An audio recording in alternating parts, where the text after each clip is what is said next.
So we've come to an end of our series on Project Rebuild. What a crazy, great, actually, series of talks that we've gone through for the past 10, 11 weeks. Or well, it's more than that because we kind of broke it up a little bit. But 10, 11 weeks now, we've been talking about how we can rebuild our lives, the church and the communities around us, having come through a particularly challenging year, as Andrew was just describing.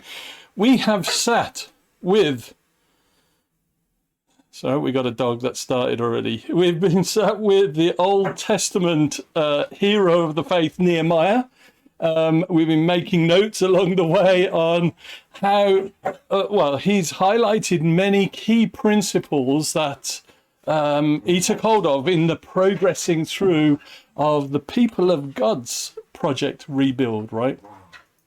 Today, what I'm going to do is conclude the series then talking about how we can keep on keeping on, so to speak, with regards to Project Rebuild in our lives. How do we keep on keeping on? You know, this process of building in our lives or rebuilding in our lives and in the life of the church is an ongoing endeavor. It goes on and on. We never really are done when it comes to building.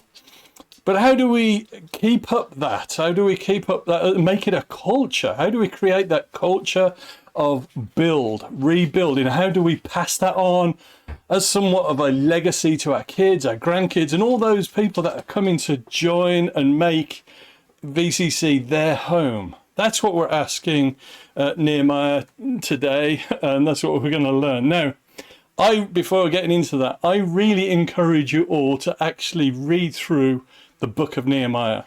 Maybe make it part of your summer read, but read through all of the chapters. We've been digging in, clearly with the time that we have together on a Sunday. We only get to grab chunks, don't we, of the stories which have been very helpful and pertinent to us given the moment in history where we are right now. So do take the time out to read through the book of Nehemiah in your own time. But what we see in these verses today, what we just want to bring out are two key challenges, two things which will keep us from keeping on with Project Rebuild in our lives and in the life of the church here. So two key things. The first thing being that we fail, or if we fail to assume our role, if we fail to take up the role which God has actually called us to. So back there at the beginning in verse 10, it said, I also learned that the portions assigned to the Levites had not been given to them, and that all the Levites and the musicians responsible for the service had gone back to their own fields. So I rebuked the officials and asked them, why is the house of God neglected? Then I called them together and stationed them at their posts. So a little bit of a backstory here. Nehemiah has spent some time back in Babylon. He's been back over there in Babylon where he had come from at the beginning of this build project. And he's returning to see how things are carrying on. If you think about it, it's like those house building programs that we see on TV, and sometimes they go back, don't they, a number of years later, just to check, is everything going along as planned? Or have you ditched the plan, or you completely gone down a different road or whatever?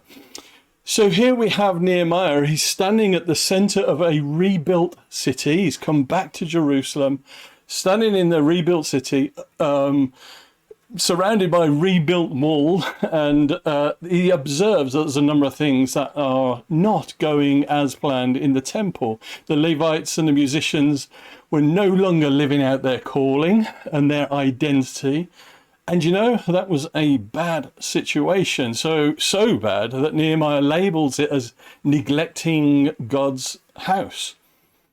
For us, if we are going to continue the work of rebuilding this life, the church and our community, I think we need to be reminded that we all have a role to play in God's kingdom.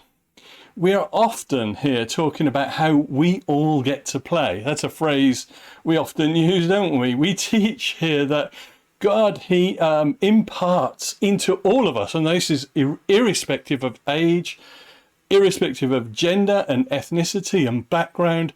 He imparts the giftings and the abilities to us all to participate in his kingdom mission of redeeming all things to himself and making all things new. So we all get to play. Now, I don't know about you, but when you read the Bible, when you read, the story surrounding Jesus, all the amazing, miraculous things that Jesus did, does it get your heart going?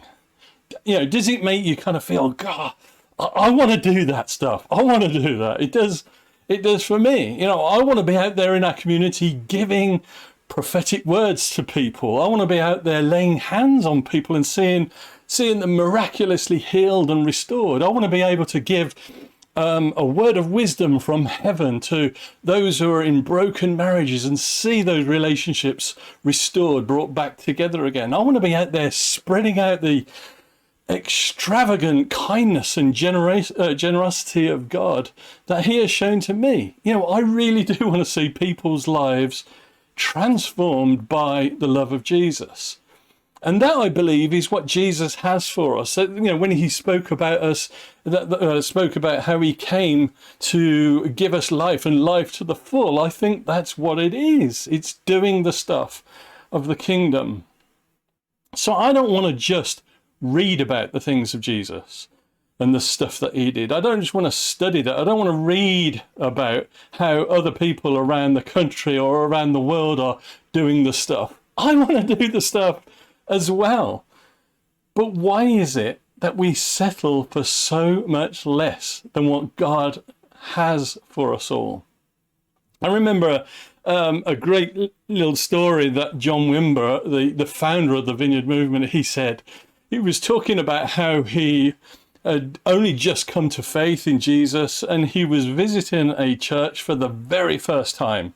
It was totally alien to him. He had no idea what to expect or what was going on. And he said, it wasn't an altogether exciting experience. He said that the teaching was somewhat boring.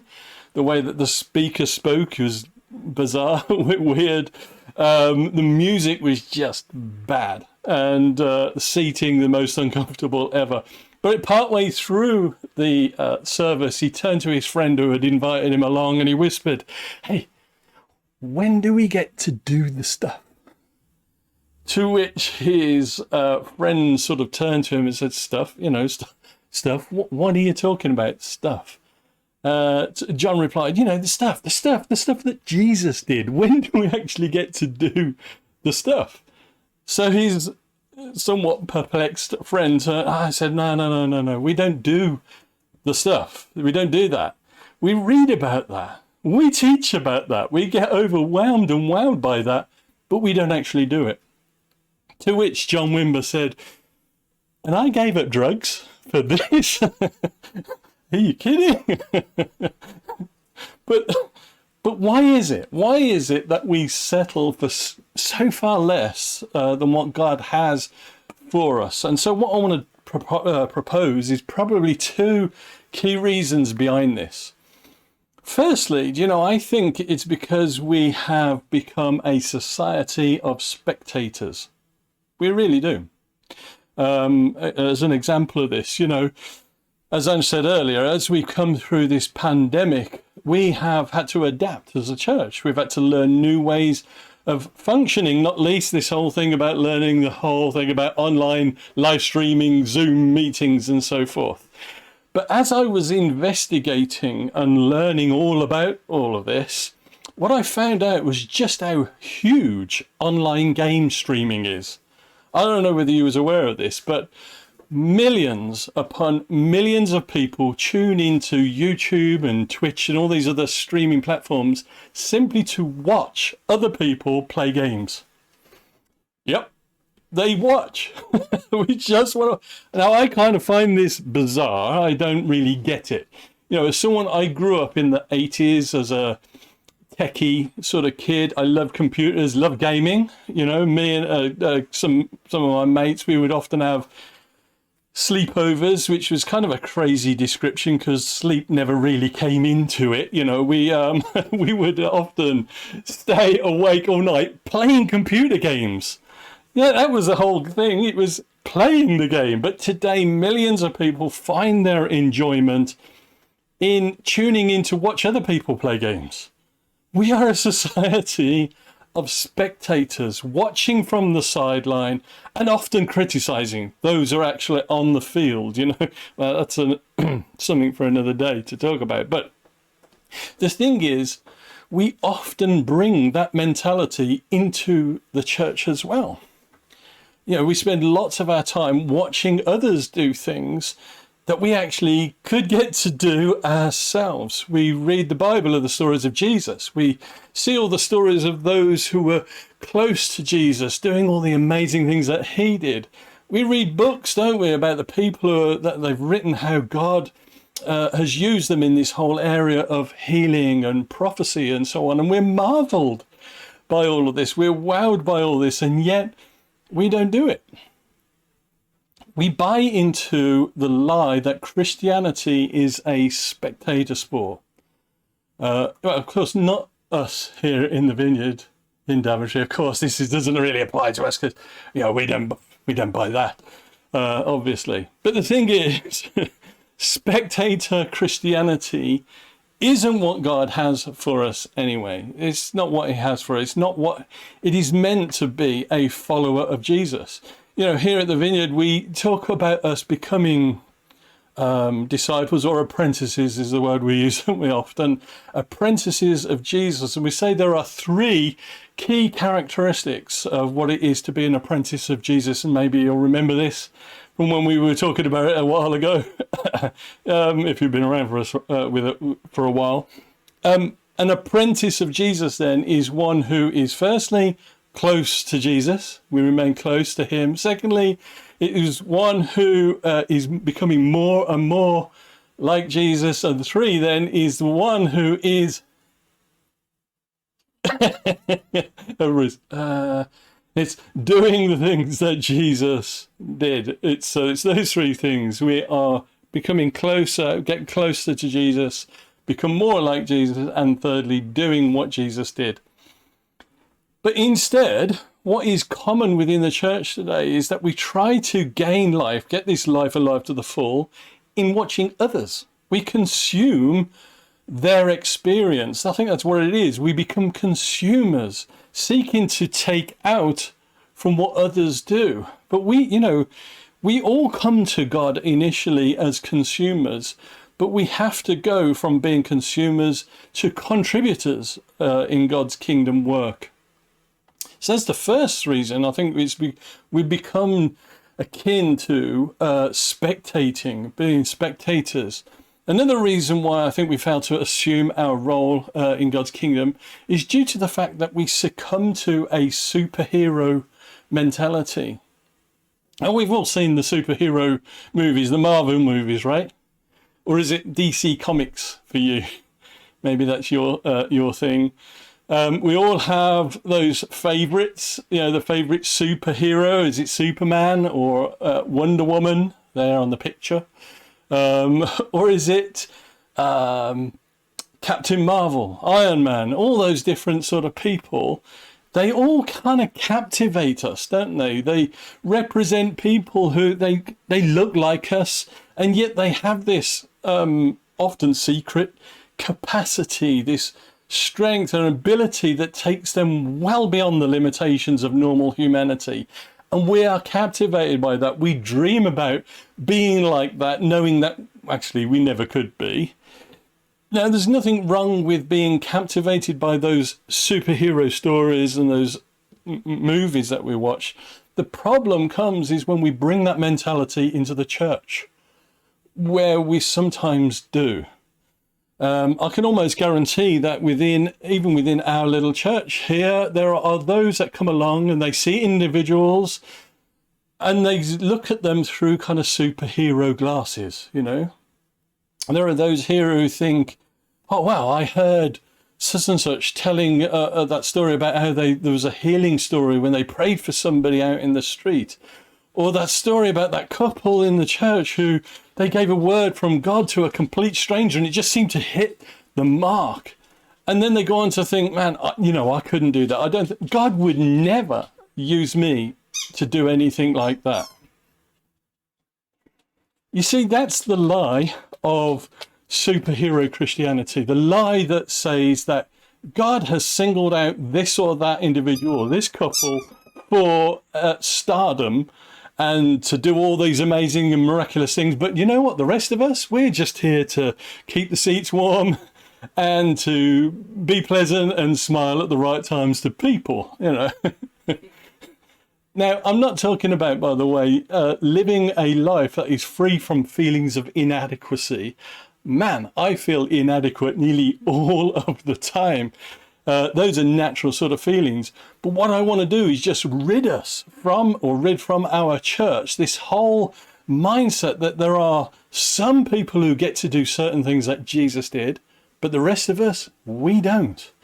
So kind of part of my job and Andrew's job is to teach and to equip and to encourage all of us to step out into step onto the field, as it were, and to participate in kingdom ministry.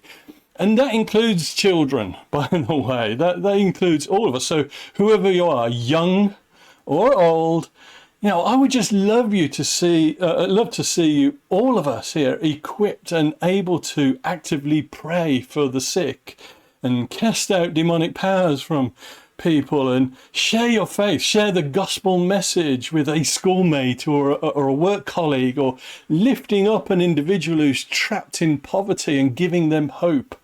That's my prayer. That's my hope. And we all get to play in this. There are many, many things that gripped me when I encountered the Vineyard Church. There was great, easily applied teaching. There was just this amazing, beautiful worship that we all know. And so there was many, many things. But probably the thing that gripped me the most about the Vineyard was that there is this overt resistance to superhero Christianity. There are just no superheroes in the Vineyard. You won't find them. We all get to do the stuff that Jesus did. So the first challenge then, to keep us from keeping on and pressing on with rebuilding, is a failure then to take up our role that God has called us to. The second challenge, or the second thing then, is when we fail to strike a God-prescribed balance between work and rest. When we fail to do that, in verse 15 it said, "In those days I saw people in Judah treading wine presses on the Sabbath, and bringing in grain and loading it on donkeys, together with wine, grapes, figs, and all other kinds of loads. And they were bringing all this into Jerusalem on the Sabbath of all days." That's the way I read that. On the Sabbath already. "Therefore, I warn them against selling food on that day." People from Tyre who lived in Jerusalem were bringing in fish and all kinds of merchandise and selling them in Jerusalem on the Sabbath to the people of Judah. "I rebuked the nobles of Judah and said to them, 'What is this wicked thing you're doing, desecrating the Sabbath day?'" So the people then were, as he said, desecrating the Sabbath. They were ferociously disrespecting the Sabbath. So what do we mean? What is this Sabbath? The Sabbath, in the Hebrew, the word is Shabbat. And Shabbat, it literally means to cease, to stop then from your work. But it also means to delight. It means to cease, but it also means to delight. So to Sabbath then would be to stop from all of the hustle and bustle, the busy activities of life. It's a time to stop. Remember, our identity is in no way connected to, or is not the sum of, the things that we do, the things that we produce. Our value is not about our achievements or how many ticks that you are able to put in your checklist of things to do this week. It's a time for us to set aside for us to re-establish ourselves and our identity in God, just to simply be there with him. And it's a time to delight in that, delight in the goodness of God, and delight in all that he has done for us. And what Nehemiah had noted here is that the people of God were no longer doing that. There was all the clatter and the work life, business, trade and everything going on, but they were not taking time out from all of that to stop and simply be and delight in God. And again, it was a big deal. Nehemiah rebuked them over this. He knew that all this that was happening, that what they were doing, was not how God had designed them to live life. The problem for us, though, when it comes to Sabbath, is we're not very good at it. We're not very good at keeping the Sabbath. God established something which was for us, for our benefit, for our physical and our spiritual refreshment, and we struggle to think how we can kind of factor that into our program-filled schedules. The consequences are that today we've become probably the most emotionally and psychologically exhausted, spiritually malnutritioned people in all of history, is the truth. When God gave the command, to the people about Sabbath, he gave it to a people who only knew what it was to live as slaves. It was whilst they'd just come out of Egypt, hadn't they? So for the previous 400 years, there was no opportunity in their life for rest and delighting in God. Their whole identity was centered around what it is that they did or produced at the command of the Pharaoh. So when God gave them the Sabbath, he was redirecting their thinking. He was saying, refocus on what you were created for. He was reminding his people that they are no longer slaves. That's not who you are. The question is, I guess, for us is, have we unconsciously allowed ourselves to become enslaved again? Have we become slaves to the diary, or the slaves to the need to be doing something? Have we become slaves to our own indulgences, just kind of flitting away hours on pretty much doing nothing or nothing of any worth? What or who is dictating who you are and what you were created for? The other thing that God reminds us through the Sabbath is that he is on his throne and you aren't, and I am not, He is in ultimate control. He is actively keeping the universe spinning. And if we cease, if we down tools and we stop, then you know what? The universe is going to continue. That's a shock to many of us. We assume that if we stop, the universe will stop as well. It's a shock to know that the universe doesn't depend on your or my activity. Even when we die, the universe is going to keep going without us. So each Sabbath then, it reminds us to be still and to stop worrying. Stop worrying about tomorrow. We can trust him for tomorrow. Sabbath then is about us taking one day out of 7 to recenter ourselves on God, to be fully present with him as our focal point, to be refreshed physically, emotionally, and spiritually. And you know what? That's going to impact every day of our week and how we live. I think it's somebody said that those who keep the Sabbath, they live all 7 days differently. I think that's true. The author and pastor, if I can leave you with this this morning, the author and pastor John Mark Comer. Some of you have probably heard of him. He was a guest speaker at the Vineyard National Leaders Conference a couple of years ago. He's a great guy. He learned that sort of sharp lesson of the importance of Sabbath rest, having gone through pretty much a emotional breakdown. By the way, he's written a couple of really great books that I do recommend again to add to your summer read. Garden City is one, and The Ruthless Elimination of Hurry would be another one. I'll post them up after this. But great read. Now, I came across this little interview that he did where he's talking about how he prioritizes Sabbath and how he outworks that in his own life and in his family life. So we're going to fire that up, and hope you find this helpful.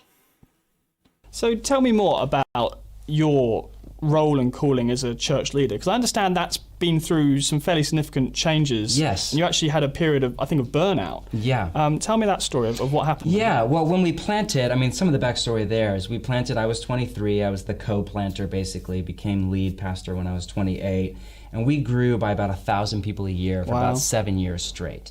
And so it was just this wild ride, exhausting. Like, I didn't have any kids at the time, and it was just, 6 days a week, wake up in the morning and work until I couldn't move anymore kind of thing. And it just, and I kind of, and we were successful on the outside by the American megachurch metrics.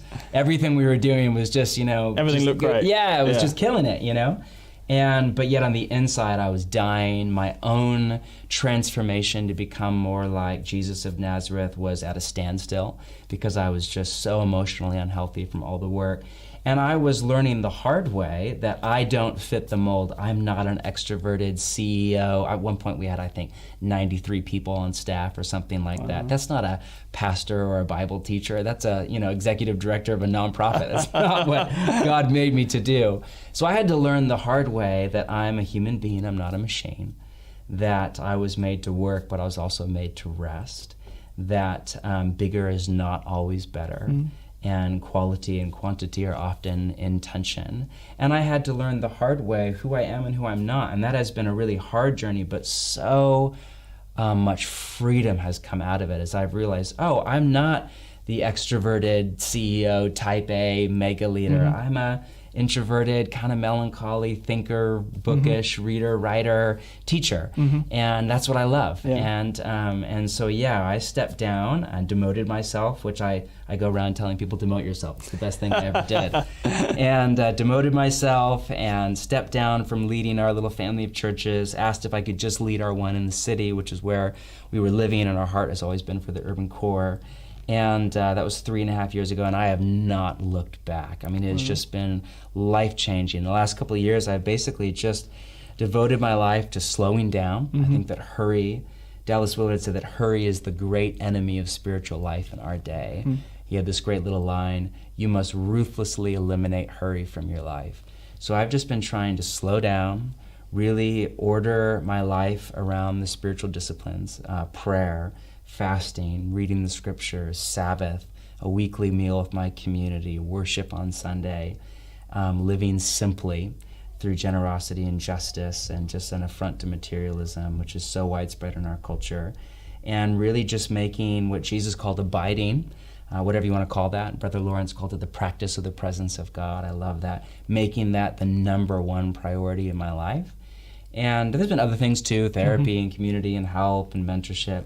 But man, just this last 3 years of just slowing down, really leaning into the practices of Jesus, and just saying, let's make abiding like the main thing, that my first goal, more than pastoring or fatherhood or am I being a good husband or any of that. Let's just make like just moment to moment the practice of the presence of God from when I wake up to when I fall asleep. Let's make that goal number one, and everything else comes after that. And obviously it's a journey, like I'm not there, but I'm at least en route, and it has been so transformative. I just feel like a whole new person over the last, and I feel like my transformation to Jesus has started back up, into the image of Jesus has started back up again.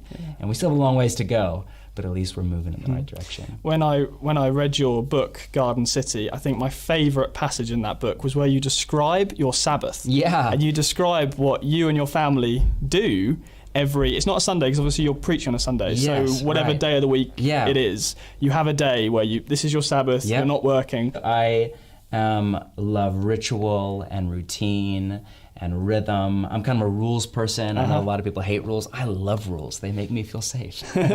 So I don't know what that is, but all that to say, so this is just, I see all of this as wisdom, not as some kind of legalistic Sure, dictate. so it's not, that's a helpful point. This isn't necessarily the way you're saying everyone should practice their Sabbath. No, not at all. I mean, it's just, I think there's wisdom. And clearly when I read it, it appealed to me. It may not appeal to everyone. Yes, that's why I preface it in that way. So I think, because what's life-giving for me, with my personality, my stage of life, is very different than what's life-giving to somebody else who's a extroverted 20-something who doesn't have any family or kids and just wants to go out in the town all day. Like, that's just a very different thing, and not better or worse. It's fantastic. But yes, for us, we Sabbath, most people would Sabbath, I think Sunday's the best time. But for me, Sunday's kind of a marathon day. We have gatherings in the morning and then at night. I don't get home till about 11 p.m. So Sunday's not the best day for me. So we Sabbath actually Friday night to Saturday afternoon. And we started. That's pretty biblical, to be fair. That's pretty biblical. If you want to go back to what it was like. People think that actually is, for those of you listening, the Jewish Sabbath. The Jewish day is measured from sundown to sundown. And so it starts on Friday night and ends on Saturday afternoon. But that's not why we do it. We honestly just do it because we can't do Sundays. And we used to do Saturdays, but we found that actually starting at night with dinner is a game changer. So basically, we start on Friday night. We power off all of our phones, all of our laptops. There's actually no technology in the house for 24 hours. We gather around the table, we light a candle, we read a psalm, we pour a bottle of wine or grape juice for the kids, and we invite the Holy Spirit and open our time in prayer, and then we just feast. We just have this like massive dinner. We just eat for about 2 hours and dessert, and we go around the table. I have 3 kids. And we do highlight of the week, and we just have this great time. And then usually we collapse into bed. We're exhausted by the end of the week, and usually we go to bed really early. There's no TV to watch. There's nothing. So usually we read, we pray. We're all readers. And then we collapse into bed. And then Saturday we just get up, and there's lots of time and just Bible reading and prayer and lots of good coffee. Then I make a huge brunch for all the kids. It's summer right now, so we'll go on a nice long walk. We live right by a park. We'll go down and get a donut or something like that with the kids, or go for a walk in the park and have brunch together. And then in the afternoon, I normally go read and journal and kind of maybe take a walk by myself, and the kids will do whatever. My wife is extroverted. She'll ride her bike and go get coffee with her best friend around the corner or something. And then we come back together and kind of end it at the end of Saturday. But that's it. It's just 24 hours. For us, we really try to help people to distinguish between a day off and a Sabbath. A day off is a great thing. A day off is essentially a day where you do all the work that you don't get paid for. So you pay the bills. If you live in suburbia, you mow the lawn or whatever. And you play, which is great. Play is, I think, an essential part of being a healthy human being. And you buy stuff if you want to go out and go shopping or whatever. And that's great. A day off is a great privilege in the modern world. But it's not the same thing as a Sabbath. A Sabbath is an entire day set aside for rest and worship. The phrase used in the Old Testament is a day that's dedicated to Yahweh. And so we just think of it as, man, a whole day dedicated to Yahweh. But that doesn't mean like the sober kind of like over serious, like we're just fasting all day and memorizing Leviticus. For us, that means like delight, like what is life-giving? What just brings us to those moments where we just feel so much gratitude to God for our place in His world, and what just draws us into deeper connection with God, with each other, with our own soul. And so for us, it's like 9 times out of 10, it's the best day of the week for all of us, and we love it, and we savor it, and we're always sad when it's over. But we have another one 6 days later to look forward to. I found that really helpful. I hope you did too. But it's interesting how he said that it was as he began to pull back and recenter his life around simply abiding, the practice in the presence of God. It's then when his personal project rebuild, then his life formation, character formation, it eventually started back up again. It's as he pulled back. It's kind of like that picture of an archer, isn't it? The more they pull back, the further the arrow's gonna go. And so I just think really awesome stuff. The whole thing about just delighting and being with God. So for us then, so I'm going to end on a practical note, is if we're kind of contemplating how can we keep the Sabbath? I just want to get super intentional about this. How can we keep the Sabbath? I want to start by just offering us 2 questions to ask ourselves. Firstly, pop up, what is it that you can do that fills, or it's a question that you're asking, what is it I can do that fills my soul with the ultimate and deep joy? What is it? And that's different for every single one of us. For some of us, it's reading. Some of us, it's going out on a great walk. Some of us, it's sewing at the table or wherever. It's whatever it is. What is it that feeds my soul with great and ultimate and deep joy? And the second question is what is it that I can do that will get me connected closer to God? What is it? What is it that I actually do that as I do it, I just feel the nearness of God? It's just bizarre. I can't explain. I just feel God, he's just right there next to me. So those 2 questions, ask yourselves those questions and then set aside a full day to do those things. That's super practical, isn't it? Set aside the time to do that. And get it into your diary. You know, I've already said many, many times, you're more likely to actually do something if you put it in the calendar. And set a reminder on your phone to actually do something. You're actually more likely to do it. And then, as he said, and this is the challenging thing, turn off the phone. Turn off the TV set. Turn off all the things that distract us. Spend some time praying. Invite the Holy Spirit into that. And then live out that day of Sabbath with God. That's what he has for you and for me. So that's my prayer for us as we come to the end of this series. The prayer for our project Rebuild in our life, in the life of our church collectively then, and within the community, is that our rebuild project would be a sustained project. It's going to go on and go on way beyond our time here on this earth. So that's my prayer. And I just wondered if you would care to kind of bow your heads and pray with me around all this as we finish this morning. I just want to pray and just recommit. If we would all adopt that in this sort of posture of prayer, we're going to recommit to being apprentices of Jesus. God, I want to be a true disciple, a true apprentice of Jesus this morning, and all that means to be an apprentice, to becoming close, nearer to Jesus, spending time with him, becoming more like Jesus, doing the things that Jesus did. And God, we don't want to be those who bear that title, spectator or consumer. That's not our goal.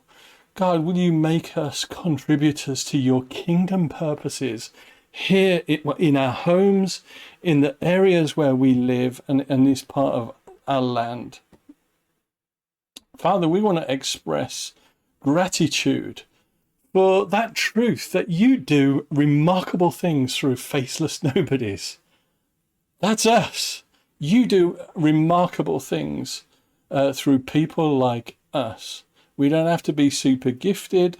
We don't have to be super charismatic or superhero in that, God. You chose us in our uniqueness to change the world, to participate in that making all things new. And we just agree with you today, God. We agree and say yes to you. And God, we just want to be healthy followers of Jesus. We want to be healthy, and that means that we need to be serious about the whole principle of rest and Sabbath.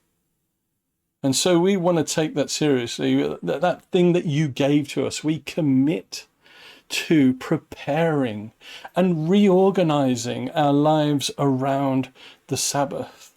Forgive us, God, when we have desecrated the Sabbath as well, when we've neglected that, when we've disrespected the Sabbath. May we take delight in that simplicity of being with you, drinking in more of you and who you are. That is going to sustain us.